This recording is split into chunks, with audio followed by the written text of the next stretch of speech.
Hello everyone, stuni ni khunzong Kichat tizat umta le mu thilu lhagaw kidang camera footage a kona aniki mudo hosu anave khom hiutin ana sei khom kitaw hiti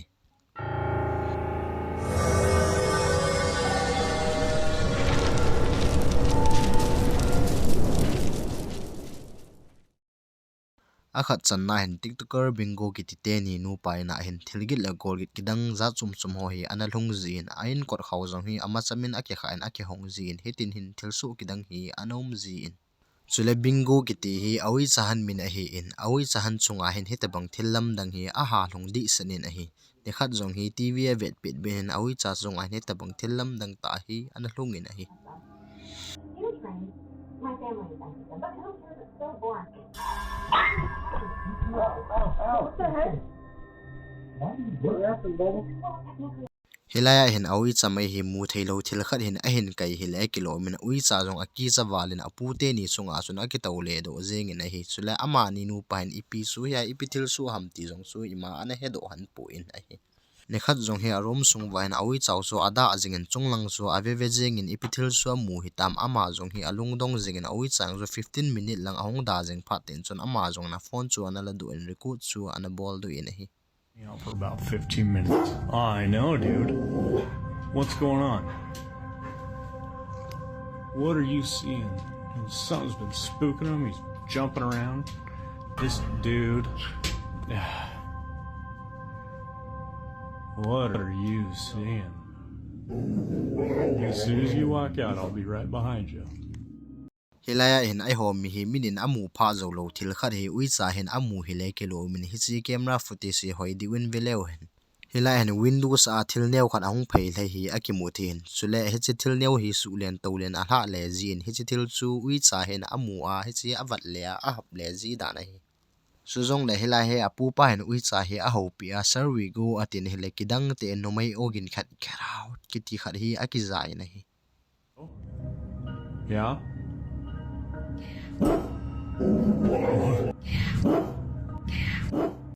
dan hi ain wa mu thelo lhagaw kidang hi amo hen amu thelo la het thelo wang wa hi awi sa hen atu ji le anamu thei ji dan hi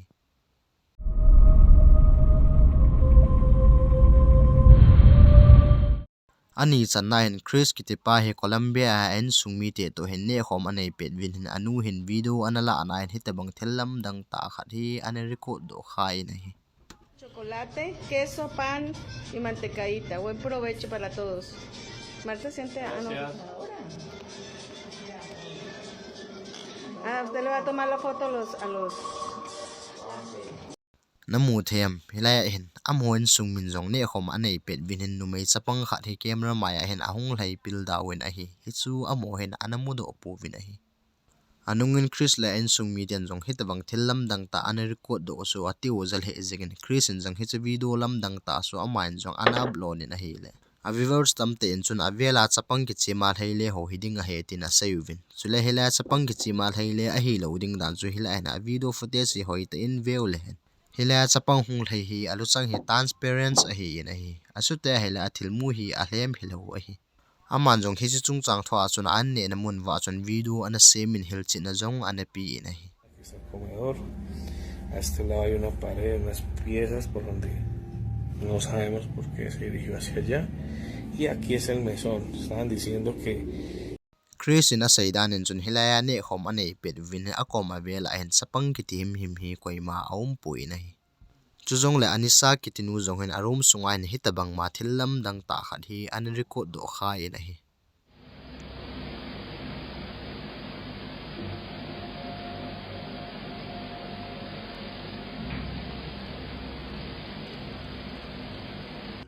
hilaya jong hen hoitan beu le hen anung lam a hen lai a phlep le men hilai hen lai flash hat ta khat jong hi ahung wa lamin a hi le hi chi lai flash ba nu ya hen kidang te in sapang khat adin hi akimuthin hi chi chapang hen asa mirror ki ta hi a ve na hi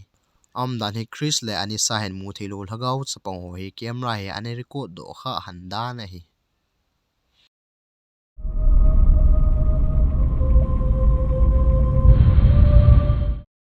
athum channai YouTuber clip store kiti dai chan laga chan kiti te ni hin kum som thum wal aneke mangtalo building lui le building ki sei gim nei ta khat hi export aga bol hanin Hichi building a hin masanga asun numei khat ama le ma sosai akibolin ana thi in a hi hichi building gim nei sunga asun ga chanin jong asangin export a bolin dai chanin jong akoma building khat ma asun export a bol kinin ama ni jong set mang sain chun akizamat ji hanin nga chanin jong hichi building gim nei sunga chun kichat ta thil hi anamudo in a hi 何の音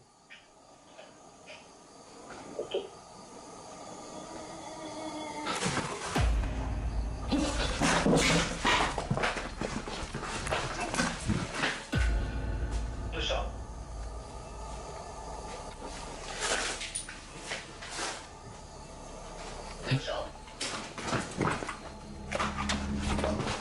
もしもし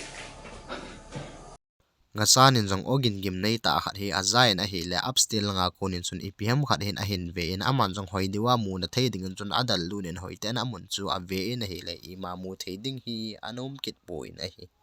supha ne na ma jong upstill langa chun atau kalin upstill lang chu aga vile en hi le kichar ta thillam dang ta hi a hin mudoin a hi 兄弟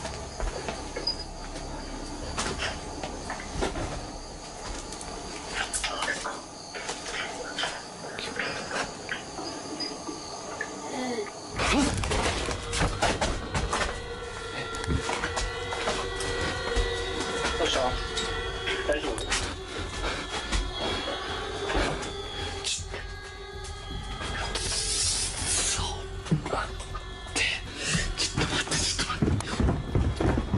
nga chanin jong room sunga mirror kitung chu ave en aman jong asu khoi na hi le mirror la konin chun anung lama numei khat adin hi akeng akimuthe na hi ama jong akinung hai wang wen akom avel aso avele en hi le imamu theiding chu anum kit puin supha te na ma jong ki chate en a hlei suen anoi lama aloi pa dai chan chun ananga in hilai mun chu anadal han tai nangin hilai ki mu thil ki dang hi ipi chu hin te na tim ole hilai buildinga society ane thinul hagau chu ki mu a hi khatem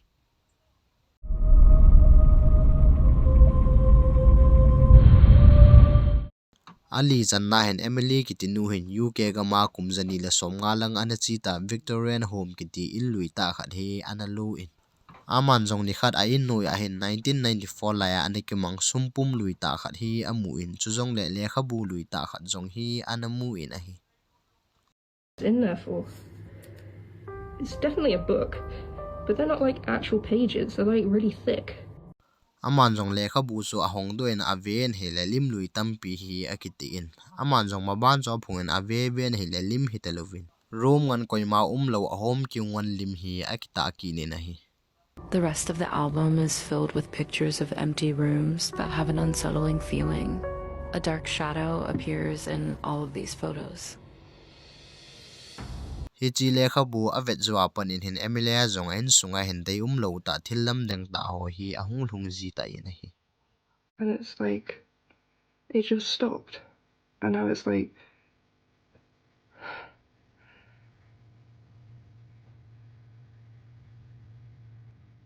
am I tripping out?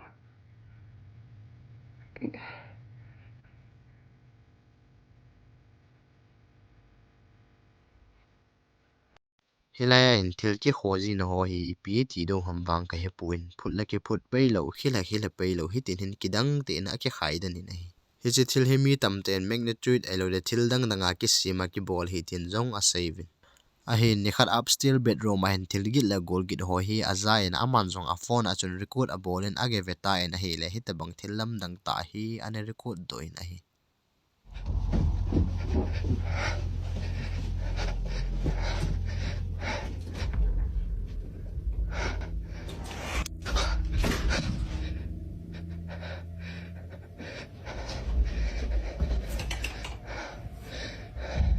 ama jong room sunga chuna gal heilun en hi le window apal da hi asamina ki ho duin chule banga headphone ki khai jong hi asamina hung ki le lai na hi chule he che room sung hi anjo lama thil ki kho a ki khai dan room sung ma chu hi ki da hi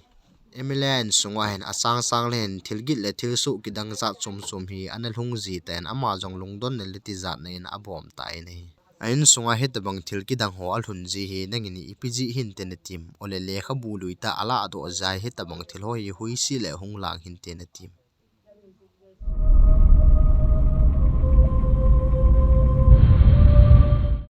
anga channa in Mexico ga ma hin thil su lamdang ta khat hi CCTV footage sa konin mudo in ano mina hi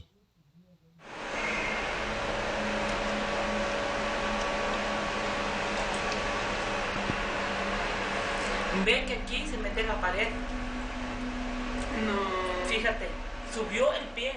Aki hello sapang khat hi alhei lele en hilai hen kedang tin aki honglo kot kha ki kila hen hichi sapang hi analhum lut in anamang jing in hi hilai chun security pan jong ipiti ham tin chun kot kha chu aga cheng en hila analam dang the jing in hi No, ahí se va a meter, espérate.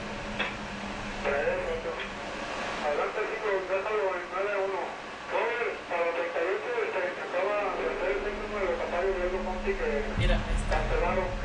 Hasta mañana a las 7. Ay, no mames. No, ¿y sabes qué? De esa manera.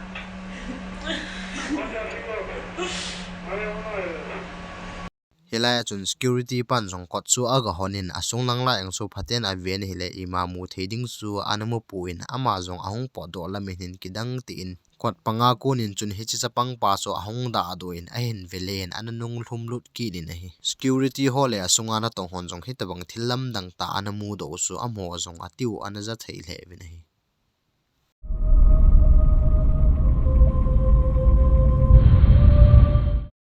agup channa hen Mexico ga ma vicus kitipa hen ui cha thuma va in awi chawa ana chon aman jong CCTV camera chu a fi in a hi le hitabang thil hi mu do in au min hi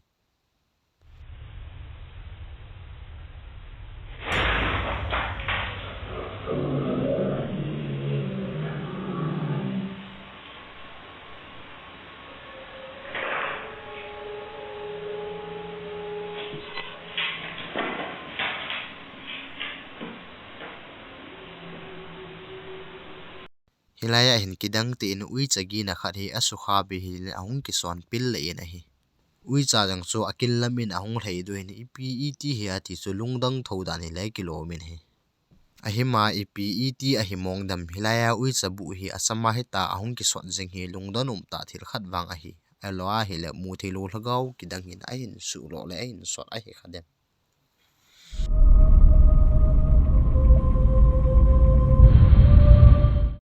asagi channa hen Luis Cruz kitipa hi aina hi paranormal thilneu ne ho hi analhung zina in a hin la hichini zan manga thil hui se ta le ho se ta hi analhung khapuin a hi ama jong hichini zana amut pe ni hin alup na sunga ko ni nin thelgi la gor kidang ho hi aza in aman jong a phone cho akila doin record a bolin age veta ne hilati zat ta thil lam dang ta ho hi analhung in a hi it was like some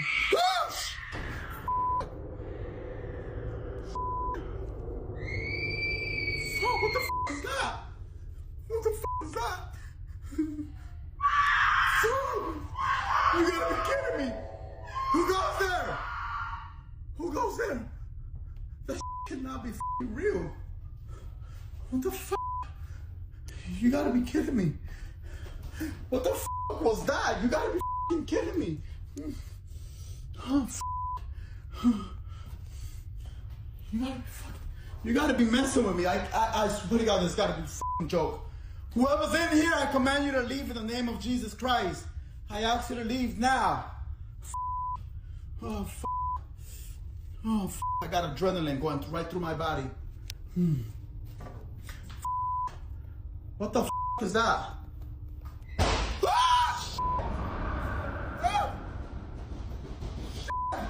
What the f***? Who goes there? You gotta be f***ing kidding me. Wasn't this close? Oh, oh, what the f is that? Guys, you gotta be kidding me. What's the thing? Oh, I'm getting a headache badly. I'm getting a fucking headache badly. Oh,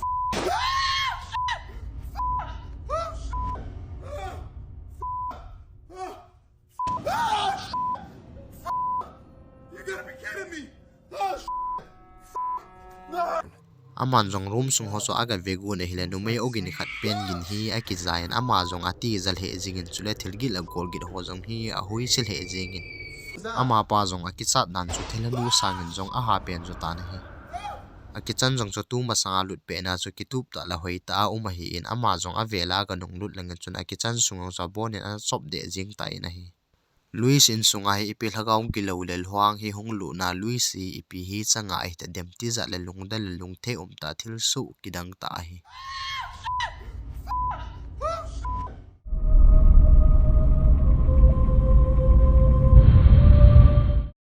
Agit channa in Philippine ga mai European seju kitinu hin aloi nu angai in aman jong aloi nu ahong pe chu video alai na hi le thil lam dang ta khat hi ani record do khai na hi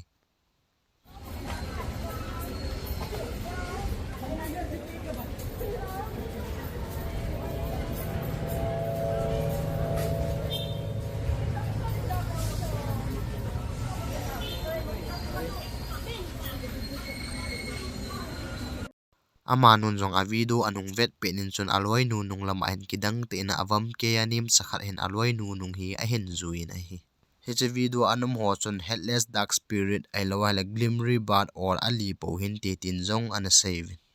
ali a hi dinga hi la ali chu tola dinga hi in e ti la ali chu fitly zena hong sang ro the hi dem chu la e ti la amali bo chu a chom bia ga ki mu jong a hi dem hi che thil hi koi main a china chain a sei thei puin nangin wang ipi hidinga nigin mo em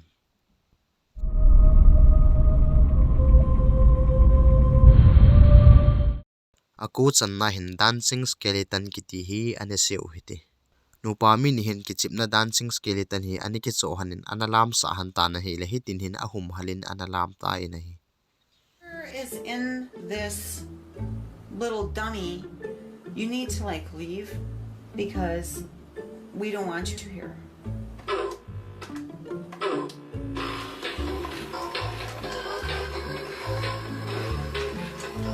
No, don't go. You never went that far. You never went that far.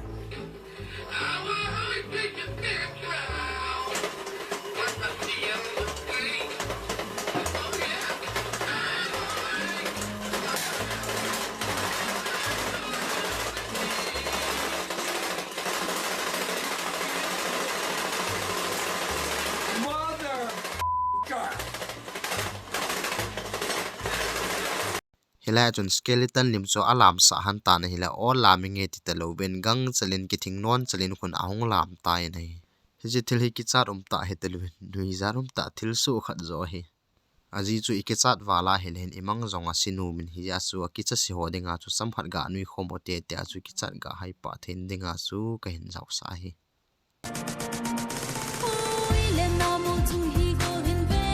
ai pila loi te ho tu ne ading in hin hi sanin na ki chai tai ngai lu na nei dan like subscribe sil in bol pi ding win ke hin te mi video thale anakim fit ta hote